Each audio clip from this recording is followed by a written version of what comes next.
From Wish TV and the All Indiana Podcast Network, this is the News 8 Daily 8 Podcast with Wish TV's Kylie Conway. A Wish TV News 8 update. Hi, this is Kylie Conway, and this is your News 8 Daily 8 from Monday, January 16th. A dry start with cloudy skies. Widespread rain moves in midday into the afternoon hours. High temps in the upper 40s late in the day.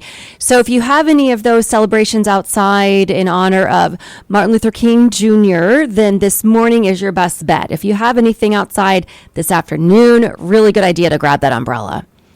And happening today, a rally downtown held by the family of Herman Whitfield III over his death in police custody last year. The rally comes after the family of Whitfield shared new body camera footage from the night he died. The family released a 22-minute-long compilation of 6 body camera videos with captioning from April 25th. Whitfield's family says it's an unedited version of what happened compared to the edited version IMPD released last summer, which the family claims shows a false narrative. According to the family, the new video shows Whitfield being restrained face down, claiming he couldn't breathe. They say he tried to avoid the police, not attack them. IMPD responded to the new footage in a statement saying all materials have been turned over and the department will not comment on pending litigation. The statement also reads, a separate administrative investigation is being conducted by IMPD Internal Affairs. The officers involved in this incident remain on administrative duty. Based on the careful review of the facts and the use of Force Board's feedback, Chief Taylor will consider discipline up to a recommendation of termination to the IMPD Civilian Police Merit Board. As far as the rally, it will happen today between noon and 2. Whitfield's family is asking anyone who can attend to come to Monument Circle. 2 Southern College campuses are facing separate tragedies this morning, one involving criminal charges. The University of Alabama says Darius Miles is no longer a member of the basketball team after he was arrested on murder charges. Both he and another man, Michael Lynn Davis, are accused of firing into a vehicle early yesterday morning, killing a woman. Authorities say the shooting happened after 2 groups got into an argument while driving near campus. And at the University of Georgia, fans are mourning 2 members of the football program who died just hours after the Bulldogs celebrated the team's 2nd straight national championship. 20-year-old offensive lineman Devin Willock and 24-year-old recruiting analyst Chandler LaCroix were killed after authorities say the car LaCroix was driving left the road, struck 2 power poles and several trees. There is no word yet on what caused the crash. Police say 2 other people were in the car. One sustained minor injuries, while the other is considered serious. And the group behind an attack ad against former Governor Mitch Daniels says it's time for a new generation of Republicans to run for office. Former Indiana Congressman David McIntosh serves as the president for the conservative group Club for Growth Action. News 8's government reporter Garrett Berquist has Wish TV's exclusive interview with him. Mitch Daniels has not yet said whether he will run for the Senate in 2024. Club for Growth President David McIntosh says he wants to get out in front of any such announcement. One of the things we wanted to do was let Hoosiers know what the choice is going to be in this Senate race.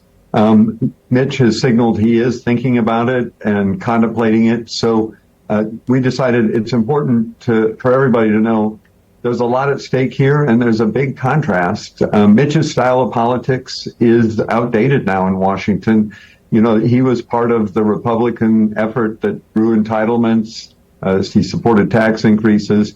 Those are the problems that we're now dealing with and wrestling with. So we need newer, younger leadership that will stand up and fight against the pressures in Washington to spend more and tax more. What about the risk that this divides Republicans when the chips go down in November of 24 and provides an opening for Democrats? You know, Garrett, that's always a good question.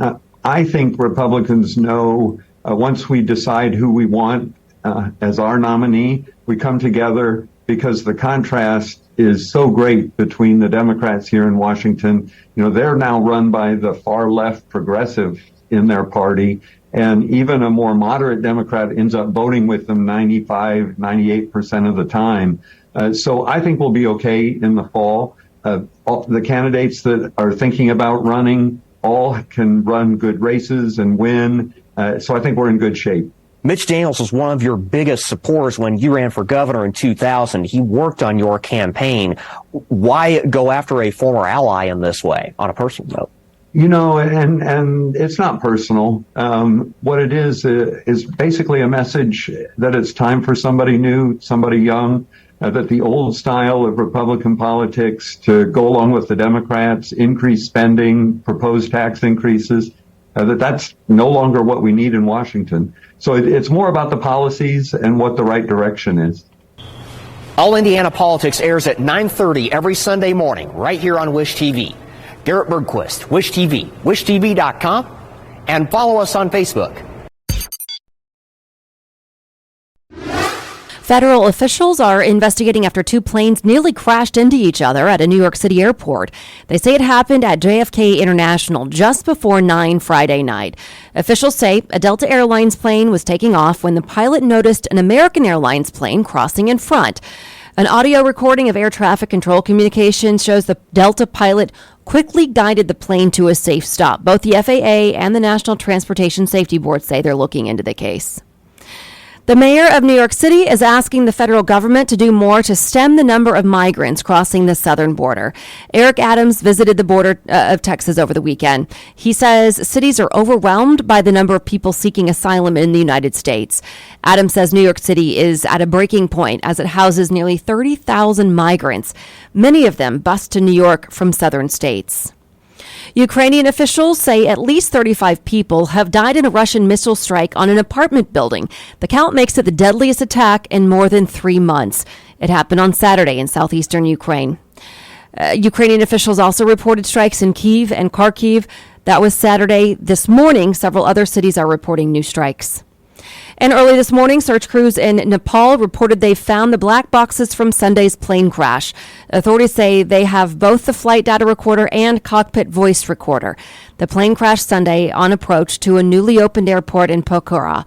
Authorities say at least 68 of the 72 people on board died. No word yet what caused the crash. House Republicans want more information about the discovery of classified documents at President Biden's home and former office. The White House confirmed over the weekend that attorneys for Biden found more documents than first reported at the president's Delaware home. The chair of the House Oversight and Accountability Committee has sent a letter to the White House saying he wants visitor logs and all communications related to the searches. Representative James Comer also accused the White House of deliberately withholding information.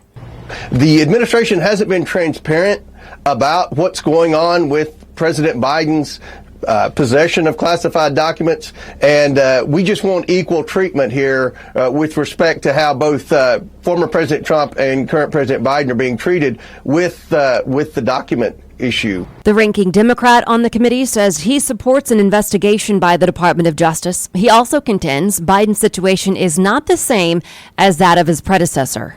That is a very different posture than what we saw with Donald Trump, where he was fighting for a period of more than 8 months to not turn over hundreds of missing documents that the archives was asking about. He defied a government subpoena, and they ended up having to go to court to get a court-issued subpoena to go and search Mar-a-Lago. Attorney General Merrick Garland has appointed a special counsel to investigate the discovery of documents. The Biden administration says it is cooperating fully with the Justice Department. And President Biden is marking Martin Luther King Jr. Day by making history. Biden is now the first sitting president to speak during a Sunday service at Ebenezer Baptist Church in Atlanta, which was where Martin Luther King Jr. was co-pastor. Biden was invited to the church by its current senior pastor, Reverend Raphael Warnock. President Biden told the congregation the past actions of Dr. King were a guide to the nation's future. His speech is just one of many ways the nation is remembering Dr. King. A sculpture called Embrace was also unveiled honoring King and his late wife, Coretta Scott King.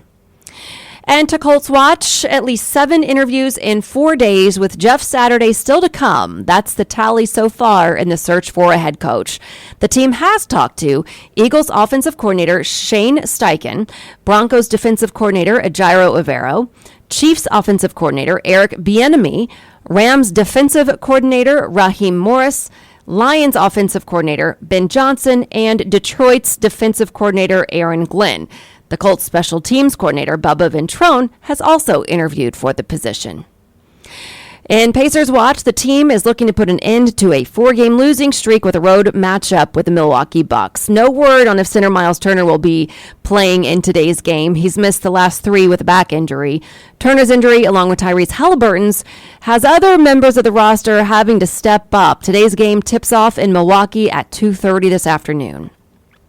Lakers star LeBron James is giving fans another reason as to why he's one of the greatest players of all time. In a game against the 76ers last night, James made a jump shot in the first quarter. That basket puts him over 38,000 career points in the league. He is now only the second NBA player ever to accomplish that feat, joining Kareem Abdul-Jabbar. James now sits just 363 points away from breaking Abdul-Jabbar's record of 38,387. And happening today, several of Central Indiana's top attractions are offering free admission for MLK Day. Most of the White River State Park spots are on the list: the State Museum, the Indianapolis Zoo, the NCAA Hall of Champions, and the Idle Jorg. Indianapolis Motor Speedway Museum and the Indiana Historical Society, as well as Conner Prairie, will also have free admission today. This has been your News 8 Daily 8 for Wish TV. I'm Kylie Conway, online at wishtv.com, and follow us on Facebook when you search Wish TV. This is the News 8 Daily 8 podcast with Wish TV's Kylie Conway. A Wish TV News 8 update on demand for even more on demand and on the go. Connect with Wish TV on Facebook at wishtv.com and on the free Wish TV mobile app. Thank you for listening, and be sure to like, subscribe, and follow this podcast for updates every weekday morning on the All Indiana Podcast Network and wherever you get your podcast.